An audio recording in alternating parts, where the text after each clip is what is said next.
Kapitalisme lahir karena Indonesia. Sejarah kapitalisme lahir karena Indonesia. Saya ingat pelajaran dulu sewaktu di kampus. Di hari pertama pelajaran sejarah Amerika 101. Sejarah Amerika di kampus saya dulu. J.P. Chun adalah pemimpin ekspedisi pelayaran bisnis pertama yang menggunakan saham sebagai pembiayaan ekspedisi Timur Jauh untuk mendapatkan biji pala atau nutmeg. Hingga bertempur, di pulau kecil yang dikuasai Inggris bernama Pulau Ran di wilayah Ternate Tidore. Hingga akhirnya terjadi tukar guling atau bahasa terkenal dalam bisnis adalah swap share. Inilah deal pertama pertukaran wilayah Pulau Ran milik Inggris ditukar dengan New Amsterdam di Amerika. New Amsterdam di pulau itu kemudian hari dikenal dengan nama barunya hingga sekarang dengan nama New York. Jadi kalau tidak ada Pulau Ran penghasil biji pala, maka New York dan New Frontier Inggris bernama Amerika tidak akan pernah seperti sekarang ini. Kembali ke kapitalisme modern. Perjalanan Jean-Pierre Zoon Chun itu memerlukan biaya sangat besar. Karena itu dibuatkanlah yang usaha bersama bernama VOC, Dutch East Indies Company milik berbagai pengusaha Eropa berbasis di Belanda itu. Mengapa multi-owner? Karena semakin banyak yang setor saham, semakin kecil resiko yang ditanggung dalam perjalanan yang berbiaya sangat besar tersebut. Inilah asal-muasal awal kapitalisme, yaitu modal bersama, kapitalisasi. VOC adalah perusahaan pertama listing atau perusahaan pertama di dunia yang menjual stok atau sahamnya agar bisa dimiliki banyak pemodal. VOC juga perusahaan pertama di dunia yang sahamnya dimiliki oleh multi-international owner. Juga diawali dengan 21 tahun pemberian hak kelola, spice, rempah. Karena itu juga VOC adalah perusahaan megakorporasi pertama di dunia. Haknya yang utama, mengeksploitasi rempah Nusantara. VOC menjadi model pertama di dunia atas megakorporasi yang merubah dunia bisnis, dunia financial, dunia saham bursa efek, dunia sosiopolitik ekonomi, military political diplomasi, maritim exploration dan penjajahan ekonomi oleh perusahaan global. Sengaja saya menuliskan panjang sejarah VOC ini agar bisa mengingatkan dari sejak awalnya Indosnesos ini berdiri, negara kepulauan terbesar di dunia ini adalah ditakdirkan sebagai global player. Banyak peristiwa besar yang membuat dunia seperti sekarang ini lahir dan besar karena Indonesia. Rebutan nutmeg biji pala yang di zaman itu lebih mahal dari emas karena bisa menyembuhkan wabah penyakit yang melanda Eropa. Selang waktu berjalan sejak Perang Dunia Kedua berakhir, peran Indonesia ada di emas. Emas Majapahit, emas di setiap kerajaan di Nusantara, emas Wali Songo, hingga cadangan emas di tahun 1955 sebagai dasar undangan 50 negara hadir di Indonesia dalam konferensi Asia Afrika karena Indonesia memiliki tangan di atas kekuatan emas tersebut. Cina, India, Pakistan, Mesir, Korea Utara, Cuba, semua tokoh revolusioner semua mengharap dukungan Indonesia.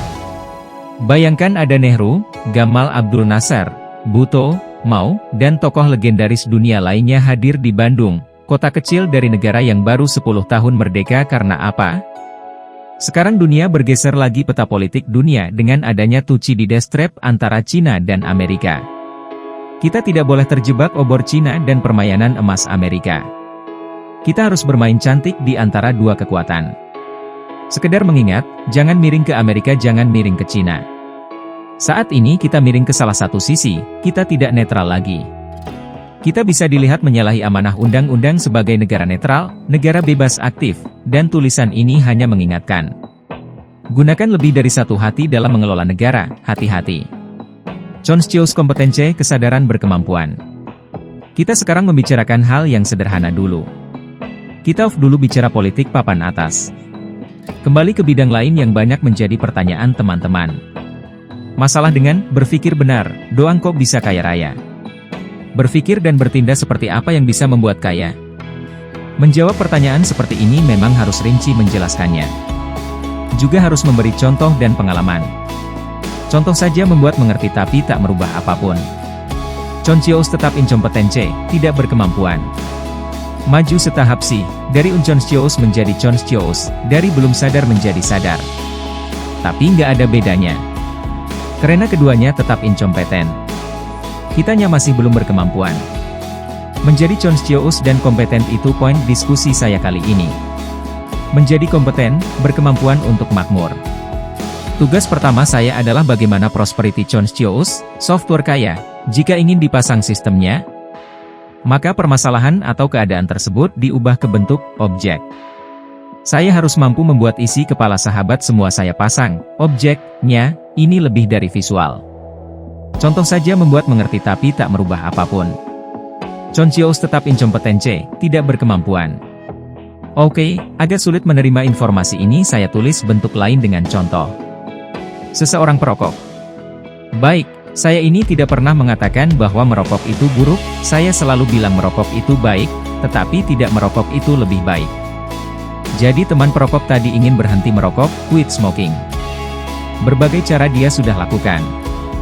Dia sudah gunakan banyak metode tetapi ternyata kalau lagi stres, atau dia lagi cari ide, atau dia sehabis makan selalu harus merokok. Maka, saya sebagai orang yang diminta untuk menghilangkan kebiasaan merokok harus melakukan, mengubah objek. Mengubah database yang ada di otaknya. Sekarang objek dalam pikirannya adalah merokok itu menyenangkan, nikmat rasanya dan lain sebagainya. Maka saya mengubahnya dengan memberi objek baru. Saya duduk di depannya, saya bawa 2 slov rokok favoritnya. 24 bungkus rokok.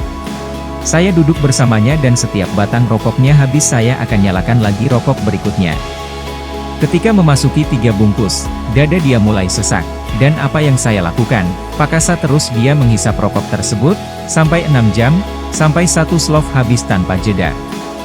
Nangis, pedih, sakit, dada sesak, sebel segala macam rasa masuk bercampur dan saya nggak peduli apapun pendapatnya tentang saya yang sadis, sontoloyo, kejam ini. Sampai dia nggak bisa nafas, entah bungkus rokok keberapa. Di saat itu berhenti proses, ubah objeknya. Di sini teman kita tadi sudah punya objek baru, merokok itu nggak enak, sesak, bikin sakit dan sangat traumatis malahan rokok itu. Dan dia pun berhenti merokok, pasti. Disinilah seninya, kepakaran seorang mentor itu di sini pertaruhannya. Kalau dia balik merokok, itu mentor abal-abal. Kalau saya nggak akan balik.